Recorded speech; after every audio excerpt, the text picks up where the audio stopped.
Hello my dear students, welcome back to my YouTube channel. मेरे YouTube channel पर आप लोग का बहुत बहुत स्वागत है। डियर स्टूडेंट, आज से हम लोग बीएड के सिलेबस का भी अध्ययन करना शुरू करेंगे और उसमें मैंने आप लोगों को सबसे पहले सिलेबस बता दिया था, यानी बीएड फोर्थ सेमेस्टर का भी और बीएड सेकेंड सेमेस्टर का। तो आज से मैं आप लोगों को बीएड फोर्थ सेमेस्टर की क्लास करवाना शुरू करूंगा और उसमें मैंने आप लोग को बताया था कि 3 पेपर आपको पढ़ने हैं, जिसमें एक पेपर आप लोग का 100 नंबर का है और 2 पेपर 50-50 नंबर के हैं। पहला वाला जो पेपर 100 नंबर का है वो है नॉलेज अक्रॉस क्यूलिकुलम, यानी दिनचर्या में व्याप्त भाषा, और दूसरा जो पेपर है वो है हेल्थ एंड फिजिकल एजुकेशन, और फिर उसके बाद जो तीसरा पेपर है वो है एनवायरमेंटल एजुकेशन, यानी पर्यावरण शिक्षा। तो इन 3 पेपरों में से मैं सबसे पहले आज आप लोगों को जो दूसरा वाला पेपर है हेल्थ एंड फिजिकल एजुकेशन, उसका अध्ययन कराना शुरू करूंगा। यह पेपर एक ऐसा पेपर है जिसको आपको बच्चों के लिए या अपने खुद के लिए भी जानना बहुत जरूरी है। यदि आप टीचर बनना चाहते हैं तो बच्चों को किस प्रकार से स्वास्थ्य के प्रति सजग रखेंगे, उनको किस प्रकार से जागरूक बनाएंगे, बच्चों के स्वास्थ्य का ख्याल कैसे रखेंगे, आप अपने स्वास्थ्य का ख्याल कैसे रखेंगे, तो ये सारी चीजें जानना बहुत जरूरी है। तो इस पेपर को पढ़ने के बाद आप अपने जीवन में भी इसका उपयोग कर सकते हैं और अपने छात्रों के लिए, अपने विद्यार्थियों के लिए भी इसका इस्तेमाल कर सकते हैं। अपने घर परिवार में भी इस विषय को जानने के बाद आप उस तरह के क्रियाविधियों को आप अपने घरों में भी क्रियान्वित करेंगे। तो ठीक है, तो चलिए आइए देखते हैं। जैसे कि आज के पेपर का नाम है स्वास्थ्य एवं शारीरिक शिक्षा, तो हम लोग सबसे पहले इसमें यूनिट 1 को शुरू करेंगे। और यूनिट 1 जो है आप लोगों का health education and physical education के जो अर्थ हैं, उनकी अवधारणाएं हैं, उनका क्या उद्देश्य है, उनके क्या लक्ष्य हैं, उनको कौन कौन से कारक प्रभावित करते हैं, इन सारी चीजों का अध्ययन करेंगे। चलिए देखा जाए। देखिए, सबसे पहले हम लोग इसमें हेल्थ के बारे में जान लेते हैं, यानी स्वास्थ्य कहते किसी, स्वास्थ्य होता क्या है। जब इसको जान लेंगे तब उसके बाद हम पढ़ेंगे स्वास्थ्य शिक्षा। तो पहले स्वास्थ्य को देखा जाए। तो देखिए, सबसे पहले स्वास्थ्य के बारे में देखिए, एक कहावत आप लोगों ने सुनी होगी कि स्वस्थ शरीर में ही स्वस्थ मन का वास होता है या स्वस्थ मन ही निवास करता है। इसका मतलब यदि आपका शरीर स्वस्थ है तो आपका मन मस्तिष्क भी स्वस्थ रहेगा और वो अच्छे तरीके से काम करेगा।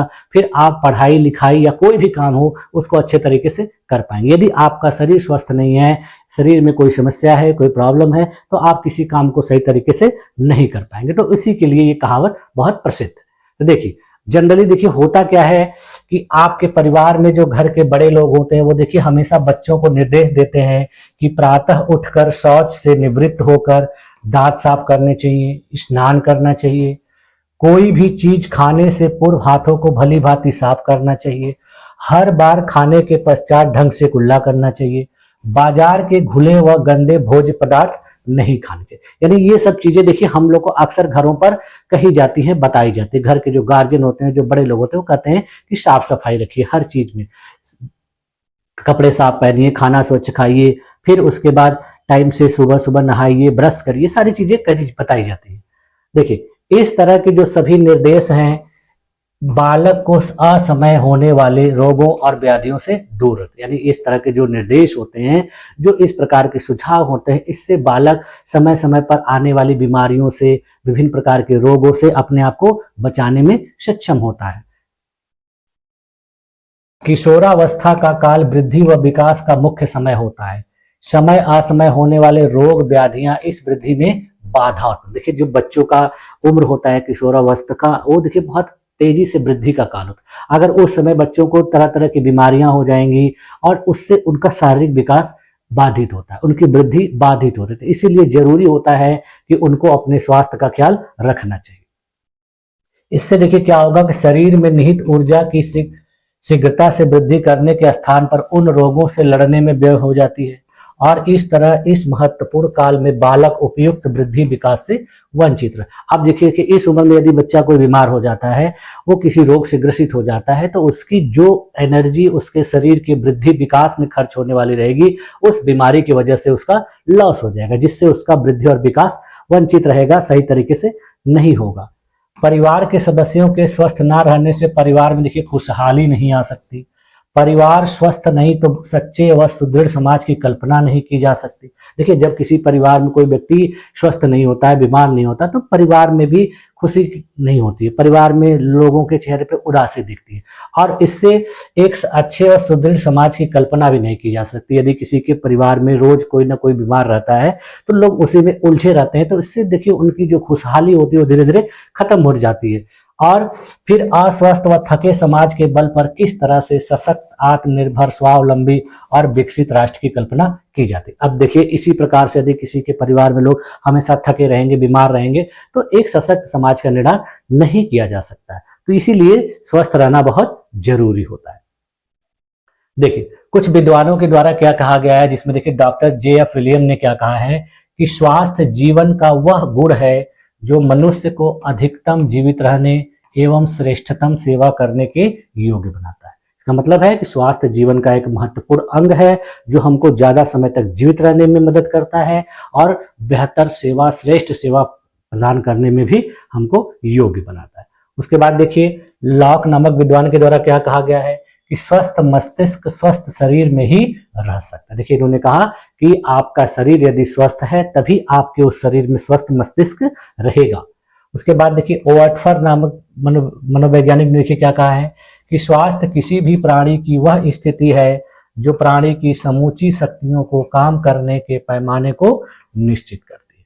उसी प्रकार से देखिए, विश्व स्वास्थ्य संगठन यानी WHO के द्वारा देखिए क्या कहा गया है कि केवल रोग या विकृति से मुक्त रहना ही स्वास्थ्य नहीं है, बल्कि शारीरिक, मानसिक तथा सामाजिक दृष्टि से पूर्णतया सुखी होना स्वास्थ्य है। यानी WHO के द्वारा कहा जा रहा है कि केवल बीमारियों से मुक्त होना, रोगों से मुक्त होना ही स्वस्थ रहना नहीं कहलाता है, बल्कि आप सामाजिक, मानसिक, आर्थिक और शारीरिक रूप से यदि स्वस्थ हैं तब आपको कहा जाएगा कि आप स्वस्थ हैं। उसके बाद देखिए, एनसाइक्लोपीडिया ऑफ हेल्थ के अनुसार भी क्या कहा गया है कि स्वास्थ्य वह अवस्था है जिसमें व्यक्ति अपने बौद्धिक, भावनात्मक, शारीरिक स्रोतों को नित्य के जीवन को बहुत अच्छे ढंग से जीने के लिए उत्तम तरीके से बरतता है। ठीक है, तो देखिए इन सभी लोगों के द्वारा जो बातें बताई जा रही है, जो अर्थ बताया जा रहा है स्वास्थ्य का, उससे देखिए क्या निष्कर्ष निकल के आता है कि स्वास्थ्य का संबंध विकास व वृद्धि से ही नहीं बल्कि शरीर के विभिन्न अंगों के सुचारू रूप से कार्य करने, शारीरिक विकृतियों तथा बीमारियों से लड़ने में भी है। अतः कहा जा सकता है कि स्वास्थ्य केवल शारीरिक स्वास्थ्य ही नहीं बल्कि इसमें सामाजिक, मानसिक, संवेगात्मक यानी भावनात्मक और नैतिक स्वास्थ्य भी शामिल है। यानी स्वास्थ्य का मतलब केवल यही नहीं होता है कि आप रोगों से मुक्त रहिए। स्वास्थ्य का मतलब होता है कि आपके शरीर का सर्वांगीण रूप से अच्छे तरीके से विकास हो और आप हर तरह से स्वस्थ हो, शारीरिक रूप से, सामाजिक रूप से, मानसिक रूप से, नैतिक रूप से, भावनात्मक रूप से, हर तरह से आप स्वस्थ होने चाहिए, तब कहा जाएगा कि आप स्वस्थ हैं। यदि पता चले कोई व्यक्ति शारीरिक रूप से तो स्वस्थ है लेकिन उसकी बोली भाषा दूषित है, उसका समाज में लोगों से सही तरीके से लगाव नहीं है, जुड़ाव नहीं है, तो कहा जाएगा कि वो व्यक्ति सामाजिक रूप से स्वस्थ नहीं है। यदि आप किसी के दुख दर्द को नहीं समझ रहे हो, किसी की परेशानी को नहीं समझ रहे हो, तो कहा जाएगा कि आप भावनात्मक रूप से सही नहीं हो, आप स्वस्थ नहीं हो। तो ये सारी चीजें जो होती हैं सब मिलाकर ही स्वास्थ्य के लिए उपयोग की जाती है। अब देखिए, स्वास्थ्य के कुछ आयाम होते हैं जो मेन यानी डायमेंशंस ऑफ हेल्थ, स्वास्थ्य के आयाम, डायमेंशन ऑफ हेल्थ। देखिए, स्वास्थ्य के क्षेत्र में काम करने वाले सभी अधिकारियों व समस्याओं ने स्वास्थ्य से जुड़े 3 आयाम तय किए हैं। यानी स्वास्थ्य के क्षेत्र में काम करने वाले जितने भी लोग होते हैं उन्होंने और स्वास्थ्य के क्षेत्र में आने वाली जो समस्याएं हैं उनके आधार पर स्वास्थ्य के देखिए मेनली 3 आयाम या 3 डायमेंशन निर्धारित किए गए, जिसमें पहला है शारीरिक आयाम, दूसरा है मानसिक आयाम और तीसरा है सामाजिक आयाम। ये 3 मुख्य है। इसके अलावा भी देखिए कुछ और भी डायमेंशंस है जो स्वास्थ्य को प्रभावित करते हैं, जिसमें देखिए व्यवसाय, शिक्षा, पौष्टिक भोजन, पर्यावरण, भावनात्मक जुड़ाव और आध्यात्मिकता, ये जो चीजें हैं ये भी स्वास्थ्य के डायमेंशन में, आयाम में शामिल की जाती है। अब जैसे देखिए पहला जो है शारीरिक स्वास्थ्य, किसी व्यक्ति का शारीरिक स्वास्थ्य कई तत्वों पर निर्भर करता है, जैसे जैविक, वातावरणीय घटक, सामाजिक, सांस्कृतिक तत्व।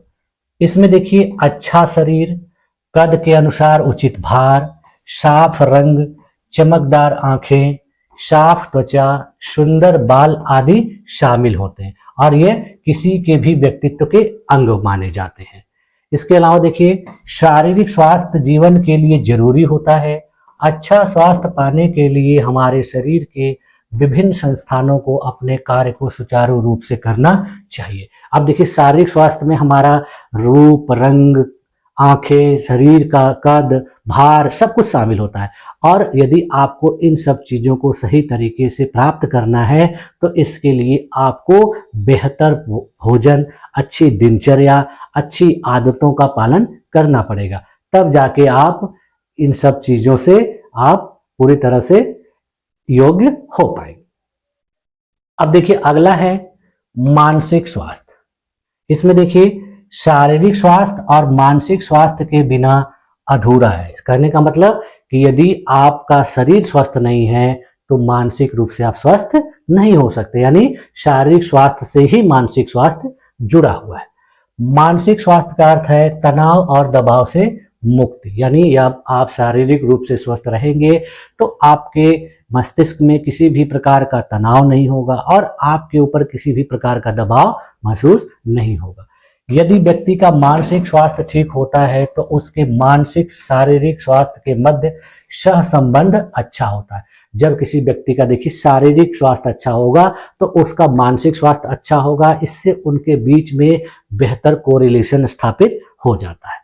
तो इसके लिए आपको शारीरिक रूप से स्वस्थ होना बहुत जरूरी होता है। कहा जाता है कि शारीरिक और मानसिक स्वास्थ्य एक दूसरे को बहुत ज्यादा प्रभावित करते हैं।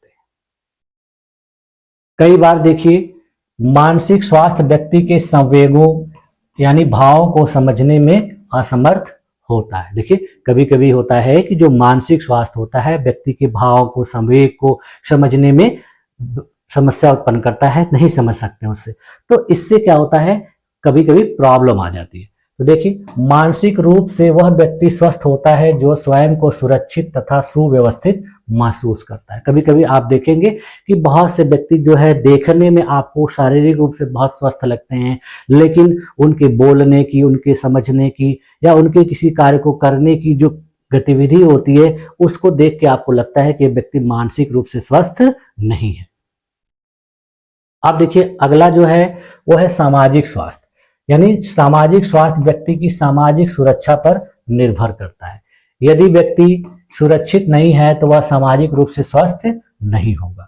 यह कुछ कारकों पर निर्भर करता है जो इस प्रकार है, जिसमें देखिए स्वास्थ्य सेवाएं, पेंशन, ग्रेच्युटी, जीवन बीमा, प्रोविडेंट फंड इत्यादि सुविधाएं जो हैं वो सामाजिक स्वास्थ्य को बेहतर करने के लिए उपयोग की जाती है। यदि कुछ ऐसे व्यक्ति हैं जिनको ये सारी सुविधाएं नहीं मिल रही हैं तो वह व्यक्ति कहा जाएगा कि सामाजिक रूप से स्वस्थ नहीं है, यानी वो पूरी तरह से सुरक्षित नहीं है। और जब वो सामाजिक रूप से सुरक्षित नहीं रहेगा तो फिर वो शारीरिक रूप से भी असुरक्षित हो जाएगा, और फिर जब शारीरिक रूप से असुरक्षित हो जाएगा तो फिर मानसिक रूप से असुरक्षित हो जाएगा। तो इसलिए सामाजिक स्वास्थ्य भी बहुत जरूरी होता है। जैसे जो व्यक्ति होते हैं उनको अच्छी इलाज नहीं मिलती है, अच्छी चिकित्सा सुविधा नहीं मिलती है, उनके पास पैसे की कमी होती है, तो उनके पास धन की कमी होती है, तो जब वो बीमार होते हैं शारीरिक रूप से, उनको कोई समस्या हो जाती है तो उसका प्रभाव देखिए उनके शरीर पर कई जगहों पर पड़ता है, कई अंगों पर पड़ता है और फिर जाकर वो उनके मस्तिष्क को भी प्रभावित करता है। अब देखिए अगला जो है भावनात्मक स्वास्थ्य, यानी भावनाओं को समझना, नियंत्रित करना और आत्मसंतोष प्राप्त करना, ये भी एक स्वास्थ्य का महत्वपूर्ण आयाम माना जाता है। उसके बाद देखिए अगला है आध्यात्मिक स्वास्थ्य, यानी तनाव और दबाव के युग में आध्यात्मिक स्वास्थ्य महत्वपूर्ण होता है। देखिए जब आप किसी तनाव में हैं, किसी दबाव में हैं, तो कहा जाता है कि आप आध्यात्मिकता की तरफ जाइए, यानी अपने मन को, अपने हृदय को एकाग्र करिए। आप बहुत सी चीजों को ज्यादा मत सोचिए, आप ईश्वर का ध्यान करिए, आप अपने गॉड का ध्यान करिए। तो इससे क्या होगा कि आप एक तरह से तनाव और दबाव से थोड़ा राहत पा जाएंगे। इसमें देखिए कहा जाता है कि हमें इसे नजरअंदाज नहीं करना चाहिए और आध्यात्मिकता के लिए नैतिक मूल्यों का होना नितांत आवश्यक है। अगला देखिए है व्यावसायिक स्वास्थ्य, यानी कार्यस्थल पर संतोष, लक्ष्य प्राप्ति और सही करियर चुनना। अब देखिए कोई व्यक्ति ऐसा है जिसको जॉब यहाँ कर रहा है, वहां उसको संतुष्टि नहीं मिल रही, उसको उसके अनुसार उचित सैलरी नहीं मिल रही है, उसको लोगों से सम्मान नहीं मिल रहा है, तो ये वो अपने यहाँ जो कार्य कर रहे व्यक्ति हैं उनको सेटिस्फाई नहीं कर पा रहा है, तो उससे उसका व्यक्ति का जो है व्यावसायिक स्वास्थ्य भी सही नहीं माना जाएगा। यदि कहा जाएगा कि वह व्यक्ति व्यावसायिक रूप से स्वस्थ नहीं है, उसको कभी भी वहां से नौकरी से निकाला जा सकता है या फिर उसके साथ कुछ भी हो सकता है। तो जब यदि मान लीजिए उससे काम से लोग संतुष्ट नहीं है, तो उसको अपने मन में हमेशा एक तरह का तनाव दिखेगा कि मैं ऐसा काम क्यों नहीं कर पा रहा हूँ, लोग मुझसे खुश क्यों नहीं है। तो इस तरह से जो बीमारी होती है, इस तरह की जो अस्वस्थता होती है, वो व्यावसायिक स्वास्थ्य से संबंधित होती है। अब देखिए स्वास्थ्य के कुछ नियम हैं, जिसमें देखिए कि स्वास्थ्य के लिए किन किन चीजों को होना चाहिए। तो देखिए स्वास्थ्य के नियमों में सबसे पहले शरीर को शुद्ध हवा, प्रकाश और पानी मिले। दूसरा, शरीर को पौष्टिक आहार जैसे विटामिन, खनिज लवण और कार्बोहाइड्रेट, प्रोटीन इत्यादि पर्याप्त मात्रा में मिले। उसके बाद देखिए शरीर को व्यायाम और आराम देना चाहिए। शरीर को सर्दी व गर्मी से बचाना। शरीर की समय समय पर जांच करवाना। यानी एक अच्छे स्वास्थ्य के ये नियम होते हैं, यदि इनको आप सही तरीके से उपयोग करेंगे, इनको प्राप्त करेंगे, तो आप कभी अस्वस्थ नहीं होंगे। आप देखिए स्वास्थ्य को प्रभावित करने वाले कारक, यानी फैक्टर्स अफेक्टिंग हेल्थ, किसी के स्वास्थ्य को कौन कौन से कारक प्रभावित करते हैं। तो देखिए किसी भी व्यक्ति का स्वास्थ्य कई आंतरिक और बाहरी कारकों से प्रभावित होता है। ये कारक देखिए हमारे शरीर, मन, समाज और पर्यावरण से जुड़े होते हैं। देखिए जब किसी व्यक्ति का स्वास्थ्य प्रभावित होता है, तो ऐसा नहीं है कि केवल बाहरी कारकों से ही प्रभावित होता है, कभी कभी उसके आंतरिक कारक भी होते हैं, कुछ बायोलॉजिकल कारक होते हैं, कुछ जैविक कारक होते हैं, कुछ अनुवांशिक कारक होते हैं। तो ये सभी कारक जो है व्यक्ति के स्वास्थ्य को प्रभावित कर सकते हैं। ठीक है, तो देखिए जिसमें सबसे पहले हम लोग देख लेते हैं जैविक कारक को, यानी जैविक कारक किस प्रकार से व्यक्ति के स्वास्थ्य को प्रभावित करते हैं। जिसमें देखिए सबसे पहली चीज है अनुवांशिकता, यानी जेनेटिक्स। देखिए माता पिता से मिलने वाले जीन कई बीमारियों जैसे मधुमेह यानी डायबिटीज, हार्ट रोग की संभावना को प्रभावित कर सकते। यदि देखिए कोई बच्चा अपने माता पिता से प्रभावित है, यदि उनके जीन से कोई बीमारी उसके अंदर ट्रांसफर हो गई है, तो फिर उसका स्वास्थ्य गड़बड़ रहेगा, उसका स्वास्थ्य प्रभावित हो जाएगा और वह बच्चा बीमारियों से ग्रसित होगा। उसके साथ साथ देखिए उम्र होती है, जैसे उम्र बढ़ने के साथ स्वास्थ्य संबंधी समस्याएं बढ़ने लगती हैं और धीरे धीरे उसके हड्डियों की कमजोरी, उच्च रक्तचाप आदि की समस्या देखी जाती है। अब देखिए जैविक कारक में उम्र भी होते हैं, जैसे जैसे लोगों की उम्र बढ़ने लगती है, तो उनके शरीर के अंग धीरे धीरे काम कम करना शुरू करते हैं, हड्डियों में प्रॉब्लम होती है, ब्लड प्रेशर बढ़ने लगता है। तो ये सारी चीजें जो है उम्र से होती है। उसके बाद देखिए लिंग, जेंडर, पुरुषों और महिलाओं में कुछ बीमारियों की प्रवृत्ति अलग अलग होती है, जैसे महिलाओं में ऑस्टियोपोरोसिस और पुरुषों में दिल की बीमारियां अधिक देखी जाती है। ये देखिए जेंडर के अनुसार होता है। उसके बाद देखिए अगला कारक है पर्यावरणीय कारक। पर्यावरणीय कारक में देखिए सबसे पहले भौतिक पर्यावरण, यानी स्वच्छ पानी, स्वच्छ हवा और रहने की जगह का स्वास्थ्य पर गहरा प्रभाव पड़ता है। उसके बाद देखिए पर्यावरणीय कारकों में दूसरी चीज है प्रदूषण। यदि वायु, जल और ध्वनि प्रदूषण से विभिन्न बीमारियां होंगी, तो लोगों में अस्थमा, त्वचा रोग और मानसिक तनाव उत्पन्न होगा। उसके बाद देखिए इसमें है जलवायु। इसके अंतर्गत देखिए अत्यधिक गर्मी, अत्यधिक ठंड या आर्द्रता स्वास्थ्य पर प्रभाव डाल सकती है, जिसमें लू, निमोनिया और अन्य बीमारियां हो सकती हैं। इसके वजह से फ्लू होगा, देखिए ये तो फ्लू, निमोनिया और अन्य बीमारियां हो सकती हैं। इसके बाद देखिए सामाजिक और आर्थिक कारक है। इसमें देखिए किसी भी व्यक्ति की आर्थिक स्थिति सबसे ज्यादा प्रभाव डालती है। इसमें देखिए यदि व्यक्ति गरीब है या फिर अमीर लोगों की स्वास्थ्य सेवाओं तक पहुंच अलग अलग होती है। कम आय वाले लोगों की उचित पोषण और चिकित्सा सुविधा नहीं मिल पाती। अब देखिए, आर्थिक स्थिति के अनुसार भी व्यक्ति की स्वास्थ्य को प्रभावित करने में कई कारक महत्वपूर्ण होते हैं। यदि व्यक्ति आर्थिक रूप से कमजोर है तो बहुत सारी ऐसी चीजें हैं जो वो पाने में असमर्थ रहता है, और जो अमीर व्यक्ति होते हैं उनकी पहुंच अच्छी होती है गरीब व्यक्ति की अपेक्षा, तो उनका भोजन वगैरह जो है बहुत पौष्टिक होता है, और उसके बाद उनको इलाज की जो सुविधा होती है वो भी आसानी से बेहतर तरीके से मिल जाती है, गरीब व्यक्ति को नहीं मिल पाती है, जिससे उसका जो है स्वास्थ्य प्रभावित होता है। इसके बाद देखिए, सामाजिक कारक में शिक्षा भी आती है। स्वास्थ्य शिक्षा और जागरूकता का स्तर बीमारी से बचाव और स्वस्थ जीवन शैली अपनाने में मदद करता है। यदि कोई व्यक्ति शिक्षित है, उसको स्वास्थ्य से संबंधित शिक्षा दी गई है, वो व्यक्ति जागरूक है और उसको अपने स्वास्थ्य को बचाने के लिए क्या क्या चीजें करनी है, ये सारी चीजें यदि उसको क्लास में, स्कूल में, अपने घर के लोगों के द्वारा बता दी गई हैं, तो व्यक्ति अपने आप को स्वस्थ रखने में कारगर रहता है। उसके बाद देखिए, रहन सहन की स्थिति यानी लिविंग कंडीशन, व्यक्ति या बालक देखिए कहाँ रहता है, वहां पर साफ सफाई, पानी का स्वच्छ होना, शौचालय की उपलब्धता आदि स्वास्थ्य को प्रभावित करते हैं। यदि देखिए किसी बालक को जहाँ रहता है वहाँ उचित मात्रा में साफ सफाई नहीं है, पानी पीने के लिए उसको नहीं मिल रहा है शुद्ध, तो उनको कई प्रकार की बीमारियों का सामना करना पड़ता है। उसके प्रकार देखिए, अगर शौचालय की उपलब्धता नहीं है तो उसके वजह से ही उसके स्वास्थ्य पर प्रभाव पड़ सकता है। उसके बाद देखिए, इसमें है सामाजिक सहयोग यानी सोशल सपोर्ट। इसमें देखिए परिवार, दोस्त और समुदाय का सहयोग मानसिक स्वास्थ्य को बेहतर बनाता है। अब देखिए, यदि किसी व्यक्ति की परिवार में हमेशा कलह हो रही है, परिवार के लोग दुखी हैं, परिवार के लोगों को कोई समस्या हो रही है, उनके दोस्तों से उसको कोई समस्या हो गई, तो उससे उसका मानसिक स्वास्थ्य प्रभावित होता है। अगल बगल की कम्युनिटी में यदि कोई विवाद चल रहा है, कम्युनिटी में कोई समस्या चल रही है, तो उससे भी व्यक्ति का मानसिक स्वास्थ्य प्रभावित होता है।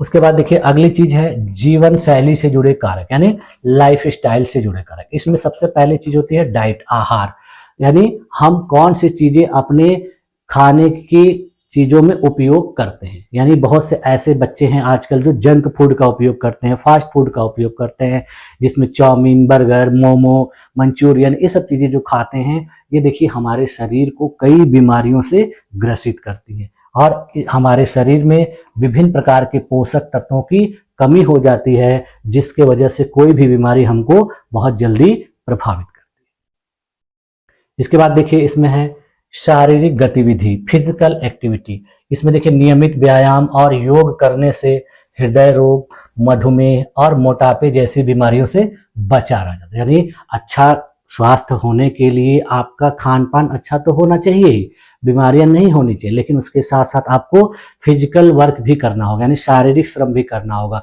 शारीरिक श्रम अगर किसी के पास करने के लिए नहीं है तो उसको हल्का व्यायाम करना चाहिए, योगा करना चाहिए। इससे क्या होगा कि व्यक्ति का शरीर जो है स्वस्थ रहेगा, शरीर क्रियाशील रहेगा, शरीर के सभी अंग सही तरीके से काम करेंगे। यदि व्यक्ति अच्छा खाना खा रहा है, उसको बीमारी नहीं हो रही है, दवाई वगैरह सही टाइम पे मिल रही है बीमार होने पर, फिर भी यदि वह एक जगह बैठा रहेगा, एक ही जगह पड़ा रहेगा, तो उसके सभी अंग सही से काम नहीं करेंगे। इसके बाद देखिए, लाइफ स्टाइल में नशे की आदतें भी आती हैं, जिसमें से कुछ लोग होते हैं धूम्रपान करते हैं, कुछ लोग शराब पीते हैं, कुछ लोग अन्य नशीली दवाओं का सेवन करते हैं जो उनके शरीर पर हानिकारक प्रभाव डालते हैं। इसके बाद देखिए, नींद भी इसी में आती है। लाइफ स्टाइल में देखिए, पर्याप्त और अच्छी गुणवत्ता की नींद मानसिक और शारीरिक स्वास्थ्य के लिए भी आवश्यक है। देखिए, इसमें नींद भी बहुत महत्वपूर्ण कारक है। यदि कोई बालक है या कोई व्यक्ति है, अगर पर्याप्त मात्रा में नींद नहीं ले पा रहा है, तो उसको देखिए बहुत शारीरिक रूप से थकान महसूस, उसका मानसिक रूप से भी शरीर थका रहेगा, तो वो कोई काम करने जाएगा तो काम करने में मन नहीं लगेगा। इसलिए कहा जाता है कि प्रॉपर तरीके से सोना जरूरी होता है, यानी 6 से लेकर 8 घंटे तक आपको सोना आवश्यक है। यदि आप उससे कम सोते हैं या उससे ज्यादा सोते हैं तो आप स्वास्थ्य संबंधित बीमारियों से ग्रसित होते हैं। सबसे पहले आप मानसिक रूप से बहुत थकान महसूस करेंगे, तो इसलिए नींद का भी बहुत महत्व है इसमें, ठीक है।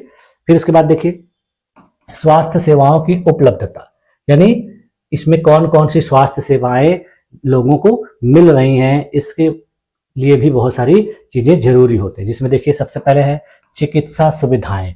यदि देखिए अस्पताल, डॉक्टर और दवाएं आसानी से उपलब्ध नहीं है तो स्वास्थ्य प्रभावित हो सकता है, ये देखिए। उसके बाद टीकाकरण, विभिन्न प्रकार की बीमारियों से संबंधित जो टीके होते हैं, जो कुछ सरकार के द्वारा उपलब्ध कराए जाते हैं, कुछ लोगों के द्वारा अपने से ही लगवाए जाते हैं, यदि ये सही समय पर न मिले तो विभिन्न संक्रामक रोगों से बचाव नहीं किया जा सकता, तो इसलिए भी ये जरूरी है। उसके बाद देखिए इमरजेंसी सर्विस, आपातकालीन सेवाएं, जब किसी व्यक्ति को देखिए दुर्घटना या किसी गंभीर बीमारी के कारण किसी त्वरित स्वास्थ्य की उपचार की जरूरत हो, अगर उसको स्वास्थ्य सेवा नहीं मिल पा रही है तो उससे उसके जान का जोखिम बढ़ सकता है, तो ये चीजें भी बहुत जरूरी होते हैं। उसके बाद देखिए मानसिक और भावनात्मक कारक भी महत्वपूर्ण होते हैं, जिसमें देखिए तनाव, यानी अत्यधिक तनाव से हृदय रोग होता है, उच्च रक्तचाप होता है और मानसिक विकार हो सकता है। उसके बाद देखिए भावनात्मक संतुलन भी बहुत जरूरी होता है, ये भी एक महत्वपूर्ण कारक है, जिसमें देखिए सकारात्मक रूप से सोच, मानसिक शांति अच्छे स्वास्थ्य को बनाए रखने में मदद करती है। यदि व्यक्ति देखिए पॉजिटिवली सोच नहीं रहा है, हमेशा नेगेटिव सोचता है, या उसकी संगत ऐसे लोगों से है जो पॉजिटिव नहीं सोचते हैं, हमेशा नेगेटिव सोचते हैं, तो उस व्यक्ति के दिमाग पर भी एक प्रकार का हमेशा प्रेशर बना रहता है और उससे वह मानसिक रूप से स्वस्थ नहीं रहता है, वो हमेशा टेंशन में रहता है, तो इससे उसको किसी भी काम करने में बहुत कठिनाई होती है। ठीक है, आप देखिए ये सब चार चीजें जो हम लोगों ने देखा अभी स्वास्थ्य के बारे में। अब हम लोग देखते हैं स्वास्थ्य शिक्षा, यानी हेल्थ एजुकेशन। देखिए प्राचीन काल से ही देखिए परिवार द्वारा स्वास्थ्य के प्रति जागरूकता के लिए हमें विभिन्न प्रकार की शिक्षा दी जाती रही है। हम जिस भी परिवार में रहते हैं, हमारे परिवार के लोग, हमसे बड़े बुजुर्ग जो लोग होते हैं, वो हमको स्वस्थ रखने के लिए क्या क्या चीज़ें करनी होती है, वो सब चीज़ें हमेशा बताते रहते हैं कि ये मत करो, ऐसे नहीं खाओ, ये मत पहनो, यहाँ मत जाओ, तो ये सारी चीज़ें बताते हैं, जिससे हमको स्वास्थ्य शिक्षा बचपन से ही मिलती रहती है। देखिए स्वास्थ्य शिक्षा से बालक का आत्मसात सर्वप्रथम परिवार द्वारा ही होता है। देखिए अभी मैंने बताया आपको कि सबसे पहले स्वास्थ्य शिक्षा बालक को अपने परिवार से ही मिलनी शुरू होती है। इसके बाद वह धीरे धीरे विद्यालय, समाज द्वारा शिक्षा प्राप्त करता है। उसके बाद कोई भी बात या विषय जो किसी को स्वास्थ्य के मामले में नया सिखाए या नई जानकारी दे, वह सब क्या है, स्वास्थ्य शिक्षा। यानी हमको अपने परिवार के द्वारा, हम अपने विद्यालय के द्वारा, हमारे समाज के द्वारा हमको स्वस्थ रहने के लिए, हमको अच्छे तरीके से किसी कार्य को करने के लिए जो चीज़ें बताई जाती हैं, सिखाई जाती हैं, वो हमारे लिए स्वास्थ्य शिक्षा के अंतर्गत आती है। देखिए सरल शब्दों में लोगों को स्वास्थ्य व बीमारियों संबंधी बातों को समझाना, उनका स्वास्थ्य सुधारने के लिए यत्न करना, उनको बीमारियों के ऊपर हावी होने के योग्य और अच्छे स्वास्थ्य को उत्साहित करने की समूची जो प्रक्रिया होती है, वह भी स्वास्थ्य शिक्षा ही कहलाती है। यानी अपने स्वास्थ्य को कैसे बेहतर रखना है, स्वास्थ्य को कैसे बेहतर बनाना है, कैसे कार्य करना है, कैसे सोचना है, ये सारी चीजें हमको स्वास्थ्य शिक्षा के अंतर्गत मिलती है। अब देखिए स्वास्थ्य शिक्षा का अर्थ क्या होता है, यानी मीनिंग ऑफ हेल्थ एजुकेशन। तो देखिए स्वास्थ्य से संबंधित जानकारी और जागरूकता को समाज में फैलाना, जिससे लोग स्वस्थ जीवन शैली अपना सकें और बीमारियों से बचाव कर सकें। यह एक ऐसी प्रक्रिया है जिसमें व्यक्तियों और समुदायों को स्वास्थ्य संबंधी ज्ञान, आदतें और व्यवहार सिखाए जाते हैं, ताकि वे अपने स्वास्थ्य को बेहतर बना सके। यानी हमें अपने स्वास्थ्य से संबंधित जो जानकारी प्रदान की जाती है, हमें उसके प्रति जागरूक किया जाता है, और हम अपनी जीवन शैली कैसे रखें, हम अपनी जीवन शैली में कौन कौन सी चीज़ों को अपनाएं, बीमारियों से कैसे बचें, और अपने समुदाय के लोगों को कैसे बीमारियों से बचने के लिए उपाय बताएं, उनको कैसे जागरूक करें। ये सारी चीज़ें जो हैं वो स्वास्थ्य शिक्षा के अंतर्गत आती हैं, और इन्हीं को ही स्वास्थ्य शिक्षा कहा जाता है। अब देखिए स्वास्थ्य शिक्षा की परिभाषा भी कुछ लोगों के द्वारा दी गई, इसमें से कुछ संस्थानों के द्वारा भी दी गई है और कुछ महत्वपूर्ण विद्वानों के द्वारा दी।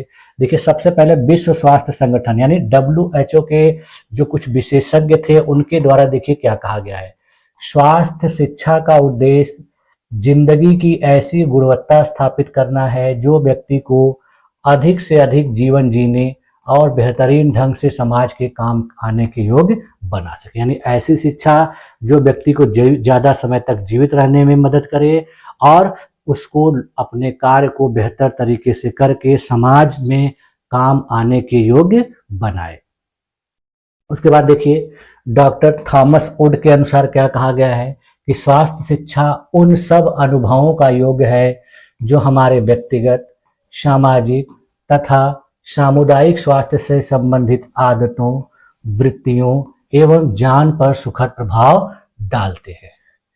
ठीक है, अब देखिए उसके बाद सोफी नामक विद्वान के द्वारा क्या कहा गया है कि स्वास्थ्य शिक्षा लोगों के स्वास्थ्य से जुड़े व्यवहार से संबंधित है। यानी इन्होंने बहुत शॉर्टकट में बताया कि स्वास्थ्य शिक्षा लोगों के स्वास्थ्य से संबंधित व्यवहार का ही अध्ययन करता है, इसलिए इसको स्वास्थ्य शिक्षा में शामिल किया जाता है। उसके बाद देखिए JF विलियम्स के अनुसार क्या कहा गया है कि स्वास्थ्य जीवन का वह गुण है जो व्यक्ति को अधिक समय तक जीवित रहने तथा सर्वोत्तम प्रकार से सेवा करने के योग्य बनाता है। देखिए इनके द्वारा जो परिभाषा दी गई है वो परिभाषा देखिए जो WHO की परिभाषा है उसी से एकदम मिलती जुलती है। यानी किसी भी व्यक्ति को ज़्यादा समय तक जीवित रहने के लिए और अपने समाज की बेहतर तरीके से सेवा करने के लिए जिस गुण की आवश्यकता होती है वही स्वास्थ्य शिक्षा कहलाती है। उसके बाद के ग्राउंड नामक विद्वान के अनुसार क्या कहा गया है कि स्वास्थ्य शिक्षा का भाव यह है कि स्वास्थ्य के बारे में जो कुछ भी ज्ञान है उसको शिक्षा की विधि द्वारा उचित व्यक्तिगत एवं सामुदायिक व्यवहार में बदलना है। ठीक है, उसके बाद देखिए स्वामी विवेकानंद ने क्या कहा है कि एक कमजोर आदमी जिसका शरीर या मन कमजोर है वह कभी भी मजबूत काया का मालिक नहीं बन सकता। देखिए इसमें हमारे देश के विद्वान व्यक्ति स्वामी विवेकानंद ने भी कहा है कि जिस व्यक्ति का आज शरीर या मन कमजोर है वह व्यक्ति कभी भी एक मजबूत काया का मालिक या स्वामी नहीं बन सकता। अब देखिए स्वास्थ्य शिक्षा के लक्ष्य क्या क्या है, यानी एम्स ऑफ फिजिकल एजुकेशन। इसमें देखिए हेल्थ एजुकेशन होगा, एम्स ऑफ हेल्थ एजुकेशन यानी स्वास्थ्य शिक्षा के क्या लक्ष्य। तो देखिए सबसे पहला लक्ष्य क्या है कि स्वास्थ्य संबंधी स्तर निश्चित करना, दूसरा है शारीरिक विकास करना, तीसरा है मानसिक एवं भावनात्मक स्वास्थ्य प्रदान करना, बच्चों में अच्छी स्वास्थ्य आदतों का विकास करना, स्वास्थ्य विकास के लिए विद्यालय, घर एवं समुदाय में सहयोग बढ़ाना, बच्चों को बीमारियों के कारण, लक्षणों और चिन्हों से अवगत कराना एवं रोकथाम के उपायों से परिचित करवाना, विद्यार्थियों को नशीली दवाइयों और द्रव्यों से अवगत कराना, शारीरिक कमियों का निरीक्षण करके उनका सुधार करना, लोगों को स्वास्थ्य के प्रति जागरूक व प्रेरित करना, स्वास्थ्य संबंधी सही दृष्टिकोण का विकास करना, स्वास्थ्य संबंधी ज्ञान का विकास करना, रोगों से कैसे बचा जा सकता है की जानकारी देना, व्यक्तियों को ड्रग्स की जानकारी देना एवं बताना कि ड्रग्स से कौन कौन से नुकसान होते हैं। उसके बाद देखिए बच्चों में स्वास्थ्य संबंधी सूझबूझ व सही नजरिया विकसित करना, विद्यार्थियों को पारिवारिक नियंत्रण का ध्यान रखने की हिदायतें देकर उनके अंदर जिम्मेदारी और आपसी सहयोग की भावना का विकास करना। इतनी सारी जो चीजें हैं वो स्वास्थ्य शिक्षा के लक्ष्यों के अंतर्गत आती हैं। अब देखिए है स्वास्थ्य शिक्षा का उद्देश्य यानी ऑब्जेक्टिव ऑफ हेल्थ एजुकेशन। तो देखिए स्वास्थ्य शिक्षा का मेन जो उद्देश्य है लोगों को स्वास्थ्य के प्रति जागरूक बनाना है और उन्हें किस प्रकार से स्वस्थ जीवन शैली अपनाई जाए उसके लिए प्रेरित करना है। तो इसमें कौन कौन से महत्वपूर्ण उद्देश्य हैं, जिसमें देखिए सबसे पहला उद्देश्य है स्वस्थ जीवन शैली को बढ़ावा देना, जिसमें स्वच्छता, संतुलित आहार, नियमित व्यायाम, मानसिक स्वास्थ्य और अच्छी आदतों को अपनाने के लिए लोगों को प्रेरित करना होता है। दूसरा उद्देश्य है रोगों की रोकथाम यानी संक्रामक रोग जैसे डेंगू, मलेरिया, टीबी और कुछ गैर संक्रामक रोगों में जैसे मधुमेह, हृदय रोग आदि बीमारियों से बचाव के उपाय के बारे में जानकारी देना। तीसरा उद्देश्य है देखिए स्वास्थ्य सेवाओं का सही उपयोग। इसमें टीकाकरण, अस्पतालों, प्राथमिक स्वास्थ्य केंद्रों और चिकित्सा सेवाओं का सही तरीके से उपयोग करने के प्रति जागरूकता बढ़ाना। अगला उद्देश्य देखिए स्वच्छता और पर्यावरण स्वास्थ्य। इसमें देखिए व्यक्तिगत स्वच्छता, स्वच्छ पानी, कचरा प्रबंधन, प्रदूषण नियंत्रण और स्वच्छ वातावरण बनाए रखने के लिए प्रेरित करना है। अगला देखिए क्या है मानसिक स्वास्थ्य, जिसमें तनाव प्रबंधन, सकारात्मक सोच और मानसिक शांति बनाए रखने के लिए सही तकनीकों और उपायों के बारे में जागरूक करना। इसके बाद देखिए अगला उद्देश्य है स्वास्थ्य संबंधी गलत धारणाओं को दूर करना, जिसमें देखिए अंधविश्वास, झूठे उपचारों और स्वास्थ्य से जुड़े मिथकों को खत्म कर वैज्ञानिक सोच को बढ़ावा देना। बहुत से लोग देखिए क्या होते हैं कि जब बीमार होते हैं तो डॉक्टर के पास न जाके किसी ओझा वैद्य के पास जाते हैं, झाड़ फूंक करवाते हैं, टोना टोटका के चक्कर में पड़ते हैं। तो ये सारी चीजें इसमें शामिल होती हैं, यानी इन सब चीजों के चक्कर में ना पड़ के सही तरीके से, प्रॉपर तरीके से इलाज करवाना चाहिए, जांच करवाई जानी चाहिए और तब जाके अपने स्वास्थ्य को सही किया जा सकता है। इसके बाद देखिए अगला उद्देश्य है पोषण और आहार संबंधी शिक्षा, जिसमें देखिए संतुलित आहार, पौष्टिक भोजन और कुपोषण से बचाव के लिए सही खान पान की जानकारी देना। अगला है स्वस्थ आदतों का विकसित करना, जिसमें देखिए धूम्रपान, शराब, नशीली दवाओं और अन्य हानिकारक आदतों से बचने के लिए लोगों को शिक्षित करना। मातृ एवं शिशु स्वास्थ्य में सुधार, इसमें देखिए गर्भवती महिलाओं की देखभाल, शिशु का पोषण, स्तनपान और टीकाकरण के महत्व को समझाना। और अंतिम जो उद्देश्य है देखिए सामुदायिक स्वास्थ्य में योगदान, यानी सामूहिक प्रयासों के माध्यम से एक स्वस्थ समाज का निर्माण करने के लिए समुदाय में स्वास्थ्य संबंधी कार्यक्रमों और अभियानों को बढ़ावा देना। यानी इस प्रकार से इन उद्देश्यों के माध्यम से हम स्वास्थ्य शिक्षा लोगों को प्रदान करते हैं और सरकार के द्वारा भी स्वास्थ्य शिक्षा प्रदान करने का प्रयास किया जाता है। अब देखिए स्वास्थ्य शिक्षा के प्रकार, यानी स्वास्थ्य शिक्षा कितने प्रकारों में बांटी जा सकती है। देखिए स्वास्थ्य शिक्षा को कुछ वर्गों में वर्गीकृत किया गया है, जिसमें देखिए व्यक्तिगत स्वास्थ्य शिक्षा, यानी ऐसी स्वास्थ्य शिक्षा जो किसी व्यक्ति को पर्सनली दी जाए और यह जो है किसी डॉक्टर के द्वारा दी जाती है या किसी परामर्शक के द्वारा दी जाती है। देखिए यह व्यक्ति विशेष को दी जाती है, जैसे डॉक्टर द्वारा किसी मरीज को परामर्श देना।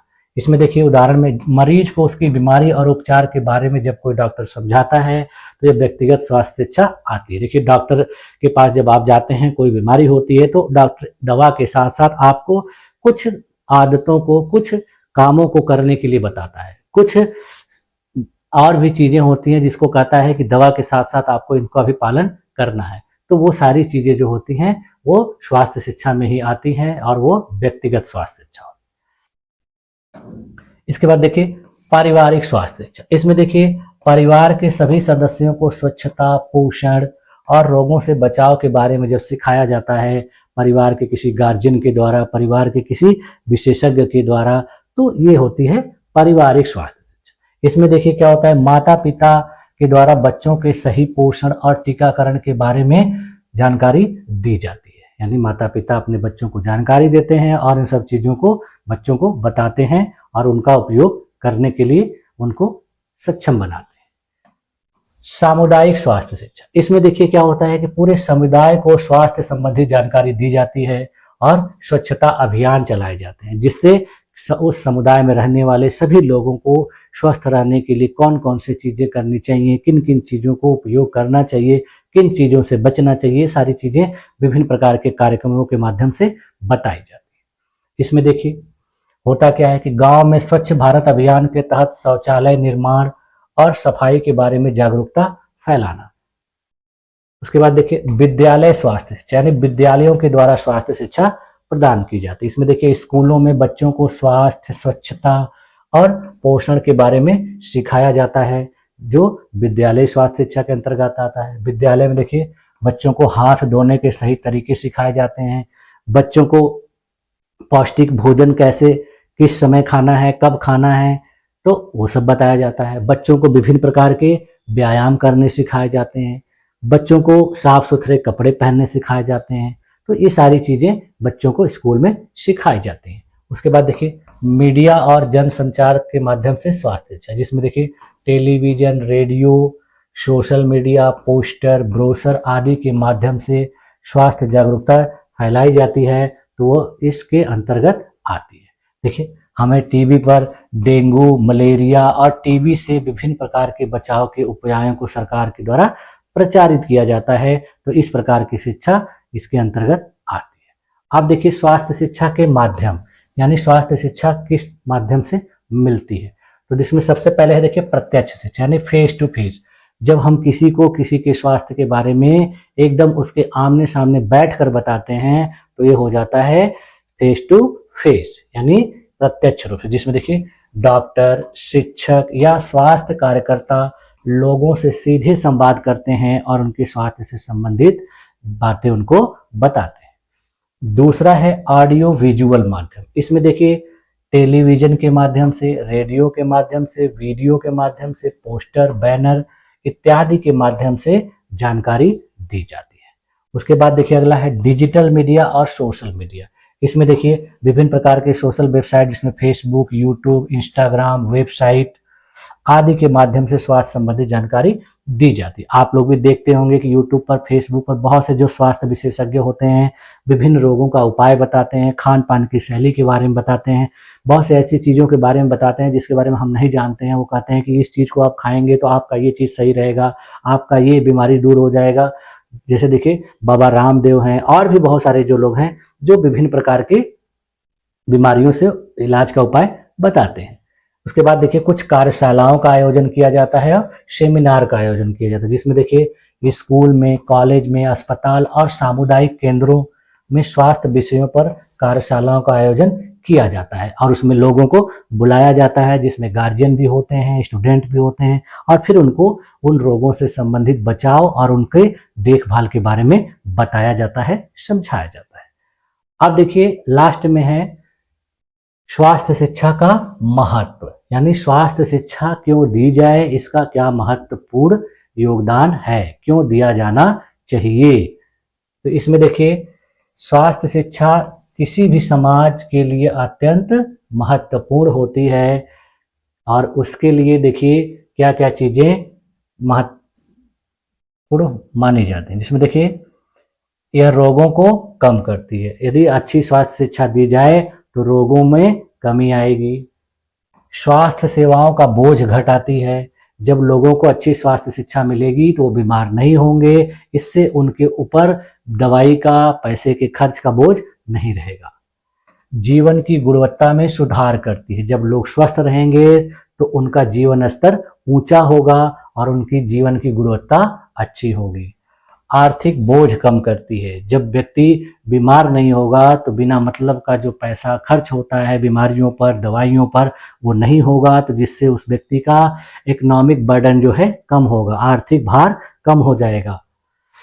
स्वस्थ समाज का निर्माण होगा। जब लोग स्वस्थ रहेंगे और उस समाज में रहने वाले लोगों को किसी भी प्रकार की बीमारी नहीं होगी, तो उस समाज के लोग एक दूसरे से बेहतर तरीके से मेल जोल बनाकर समाज को आगे बढ़ाने के लिए कार्य करेंगे और इससे वहाँ का वातावरण स्वच्छ रहेगा और लोगों को किसी भी प्रकार की कोई बीमारी नहीं होगी। यदि समाज में देखिए किसी को कोई बीमारी हो जाती है तो सभी लोगों को हो जाती है। अगर देखिए किसी को चेचक हुआ आपके गांव में या आपके पड़ोस में, तो उस सबको धीरे धीरे हो जाता है।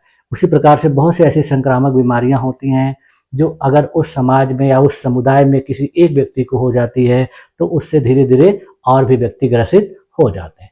तो इस प्रकार से बचाने में भी हमें स्वास्थ्य शिक्षा महत्वपूर्ण योगदान देती है। ठीक, तो इस तरह से देखिए आज की क्लास में यहीं तक रखा जाए और आज की क्लास में हम लोगों ने स्वास्थ्य क्या होता है, स्वास्थ्य किसे कहते हैं, स्वास्थ्य के किन कारकों से प्रभावित होता है, स्वास्थ्य शिक्षा क्या होती है, स्वास्थ्य शिक्षा का उद्देश्य क्या होता है, स्वास्थ्य शिक्षा का लक्ष्य क्या होता है, इसके क्या नियम होते हैं, इसका क्या महत्व होता है, इस सारी बातों का अध्ययन हम लोगों ने कर लिया। और देखिए इस प्रकार से आज की क्लास में हम लोगों ने हेल्थ एजुकेशन के बारे में लगभग जितने भी इम्पॉर्टेंट बातें थी उन सब चीज़ों को देख लिया। अब देखिए नेक्स्ट क्लास में इस यूनिट से बची हुई जो और भी बातें हैं उसका अध्ययन हम लोग करेंगे। तो आज की क्लास में देखिए ये आप लोगों की सारी चीजें अच्छे तरीके से समझ में आ गई होंगी, ऐसा मैं पूरा उम्मीद करता हूँ। इसके अलावा देखिए ये ऐसी बातें हैं जिसको आप लोग खुद ही समझते होंगे, खुद ही जानते होंगे, क्योंकि आप एक शिक्षक बनने जा रहे हैं और आपकी उम्र इस पड़ाव पर है कि आपको ये सारी चीजें बचपन से ही बताते आ रहे हैं लोग, आपके घर के लोग, आपके शिक्षक, आपके दोस्त, आपके सगे संबंधी लोग आपको हमेशा कुछ न कुछ स्वास्थ्य से संबंधित चीजें बताते रहते हैं। इसके अलावा आप विभिन्न प्रकार के सोशल वेबसाइट्स पे भी देखते हैं, अखबारों में पढ़ते हैं, तो बहुत सी चीजें इसमें से आप जानते हैं। लेकिन जानते हैं फिर भी मैंने आप लोग को ये सब चीजें एकदम सिस्टमेटिक वे से एकदम सीरियल वाइज बता दिया, और इसका उपयोग आप लोग अपने परीक्षा में बेहतर तरीके से प्रश्नों का उत्तर देने के लिए कर सकते हैं।